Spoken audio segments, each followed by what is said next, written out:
So then, given that we are on the brink of UK scare events opening for 2023, I thought there couldn't be a better time to make a video for people who are nervous to attend scare events this year. So then, just to clarify, this video is for people who want to attend Thorpe Park Fright Nights in particular, because I've started with Thorpe Park, because I know it's a very common event for people to attend for October. And it's for people attending the event who are a little bit nervous, don't know what to expect, and don't want to throw themselves in the deep end. So that is what this video is for. It's for people that are nervous. So if you're a seasoned theme park visitor who doesn't really find Fright Night scary, then this won't affect you. So yeah, you've been warned. But I'm making this video because it wasn't many years ago that I myself visited Fright Nights as my first ever scare event and was absolutely terrified, really scared to go in the mazes, and then went in them, was pleasantly surprised, found that they can be really good fun, and recently thought, why not make a video for people to try and give them the best route into Fright Nights, so they're not just throwing themselves in the deep end, as it were. So then, on to my advice. First up, when you go into Fright Nights, get there so that you've got time in the park before 3 o'clock. Now the reasoning behind this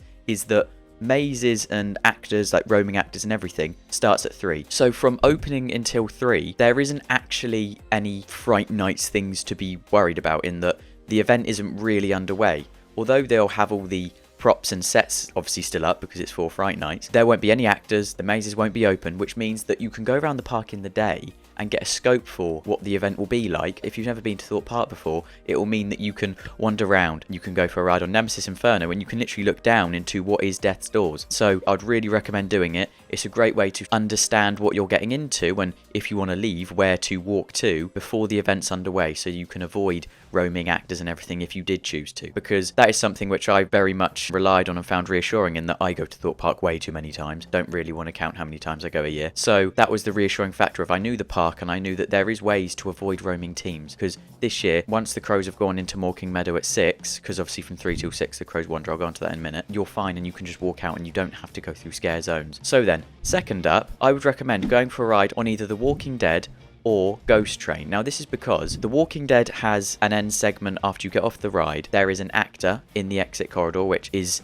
not always on, so do check the signs out the front of the ride because it will tell you if the actor is in the exit corridor. But when the actor is in the exit corridor, it's a singular scare actor and it gets you in the swing of things to understand what scares will be like when you have scare actors in the mazes later in the day. So that is a really good warm-up. And Ghost Train is very much reliant on actors. It's actor led. You have a horror sort of themed ride, obviously being the refurb of Derren Brown's. You basically, I'm not going to ruin the storyline of the ride, but it isn't very intense in terms of scares. It's a very good all-rounder attraction. It's good fun, and it's a great way to get into swing of things with actors because they're not very intrusive with scares in that they don't get in your face very much. To make it a lot more of a theatrical experience, it's meant to be immersive more than intense, in my opinion. So that's a great attraction to sort of see how you find scare attractions, really. See what you think of them and sort of boost your confidence a bit. So then, now, when everything opens at 3 o'clock, the best thing I can recommend doing before throwing yourself into a maze, go and experience something around the park like Creatures Campus, because that is something which, it's obviously the replacement of what Lycanthorpe and Amity High was last year and many years before, and it's a very good area where they've got actors and everything in that. It's known as a scare zone just underneath Stealth,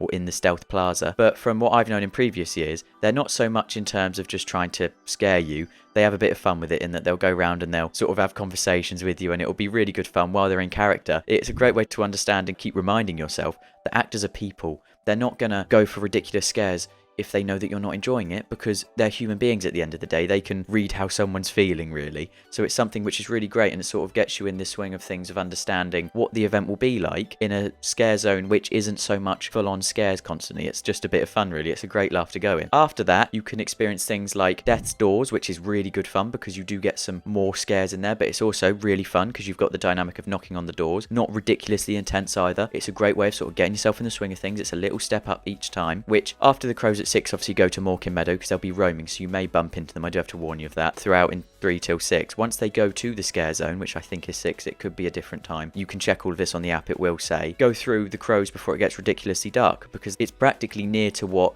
a maze is, in that it's not ridiculously intense, but it's more of that sinister thing of them sort of, it's basically jump scares, and they're really good in terms of the costume design. So it really is a swing of things of how to get into a maze. And after the crows, it's not much of a leap to go into trailers, which is where my first recommendation for a scare maze would be, in that trailers was my first scare maze, so there might be bias here, but trailers, in my opinion, goes a lot more for a really detailed and fun storyline, in that you go into the cinema and you get taken into what are the trailers, hence the name, and it's really good fun, and it changes theme a lot, and it isn't the most intense. Now, obviously, it's a scare maze, so there is a bit of a jump here, but in terms of all the mazes to do at this event, I think trailers is the most fun and will be the best judge of what you think of mazes, because once you've been in trailers, you can sort of use it as your reference point. And if you don't enjoy trailers, then you know, and you haven't gone into something ridiculously scary and scared yourself off of the event. You've gone in trailers, which isn't ridiculously scary, and you can say, well, I thought that wasn't that bad and I'll go in more, or you could say, I didn't enjoy that.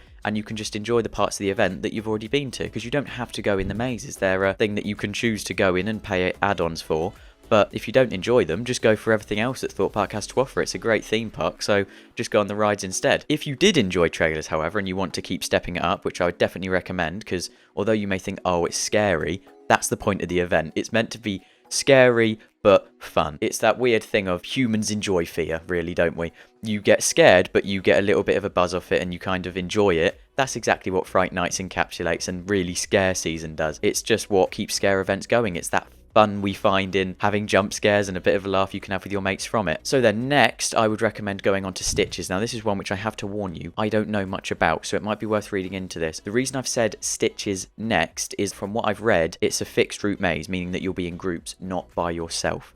Because I think there's safety in numbers in scare attractions, but it sounds really weird, but the bigger group you have, the less likely it is that it's just going to be you being jumped out at with a jump scare. In that if you're in the middle of the group in something like trailers, you're less likely to have the jump scare be directly at you for each actor, so it makes it a lot less intense. Now, I'm guessing Stitches is going to be a step up from trailers. By the advertising we've seen, it is, but I haven't read into storylines and everything, so it might be worth reading into what you think about that one. The reason I haven't is because I don't want it ruined for me before I go, because I get scared in mazes, but I enjoy it, which is what the point I'm making here is. It's good fun. You're always safe in a scare maze, you're being monitored, the actors are always looking out to make sure you're okay. So feel free to sort of get immersed and get a little bit scared and have a bit of fun with it. If you enjoy Stitches, the next maze I'd recommend going in is Survival Games, which is, in my opinion, the highest caliber maze at the event. Survival Games is a little bit different in, now I won't spoil like the majority of the maze, but the beginning bit that I think everyone needs to be made aware of is you essentially get split up from your group. You go into the beginning pre-show, I guess it's kind of a pre-show. You get put in your own individual cage, the lights turn off, and then an actor behind you will pull you into the maze and send you through. So there is almost a guarantee that you will be by yourself for at least a portion of this maze. Now, this is something that I'm not going to lie and sugarcoat this. I nearly didn't go in it because of it. In fact, I went with a few mates, so I have a visual impairment. It's something which I don't like to limit myself at theme parks, but it means that I don't have as great eyesight as other people. So when we go in scare mazes, we've even developed a system. I'll always have one of my mates in front of me, and they've even said, oh, if I wear a backpack, just grab onto the handle if you can't see where you're walking. Because it's a fear that I have of, I'll walk into something. And although it's actually, I found it to be a bit irrational and it's never actually happened, I didn't nearly go in Survival Games. In fact, one of my friends, Owen, who can get credit for this, went to the maze. I can't do it, I'm really sorry, because we spoke to the person, they said, you're going to get split up no matter what. Owen said, you know what, I'll go through it first and see if it's okay, which I cannot give him enough credit for this. And he said, once you get past that bit by yourself, you're in the arena and you can see other people going round. So I sort of did bite the bullet a bit and had to put on some courage and try and hype myself up a bit, but I did go in it. As much as I was terrified to go through, it was great fun, which solidifies what I kind of think about these scare attractions. They are designed to make you scared because that is the fun part of it. So if you are terrified for Survival Games because you're worried about being by yourself, which I'm not going to judge at all because I was exactly the same last year, I really would recommend, and please do give it a go, because I think you'll surprise yourself with just how much fun it is and how much higher your limits are than you think. Because I thought Survival Games would be it for me, I'd be terrified.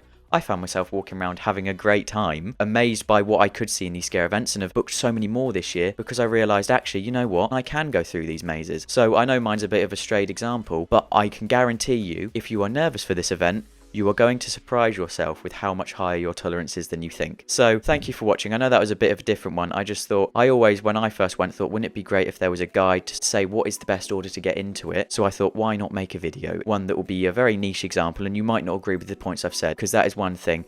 As fear is subjective, the way to face it is very subjective as well. But thank you for watching. I hope it helps. If it does, please let me know in the comments. It would be great to know. I'll see you in the next one. Goodbye.